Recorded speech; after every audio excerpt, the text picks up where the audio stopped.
Thibitari-inĩ ya Kitengela wadi-inĩ ya Rume namba nene yale mokite guku maramukira urigiti wa kubonia nguraro cia rithathi iria marathiro muthenya wa Jumaine hĩndĩ ya mirurungano. Nilikuwa pale tu kwa parking yetu, hali askari walianza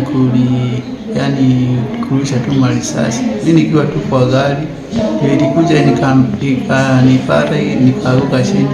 Sasa hata sikujua venye nilifika kwa hospitali. Andũ 28 aria marathi na mbere na urigiti uyu mugite matunganire na mutino uyu magitabania mururungano wa thayu.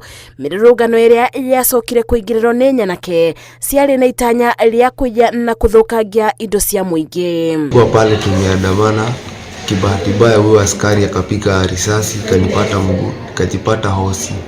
Murugamiriri wa motungata ma urigiti thibitari-inĩ uyu ugite muthenya wa Jumaine mamukirire arwaru 38 mari na nguraro itiganite pamwe na cia rithathi, na acio angi matwarirwo thibitari-inĩ iria marigainie, na angi 3 aria marari na rithathi cia mutwe marabanyukio thibitari-inĩ ya Kenyatta. Most of them had gunshot wound to their arms, to their lower limbs. Also, we had a majority of them having, like 3 of them having bullet dislodged in their scalp region. So one of them was critically ill. That's why we referred to KNH, because he had a dislodged bullet inside the scalp.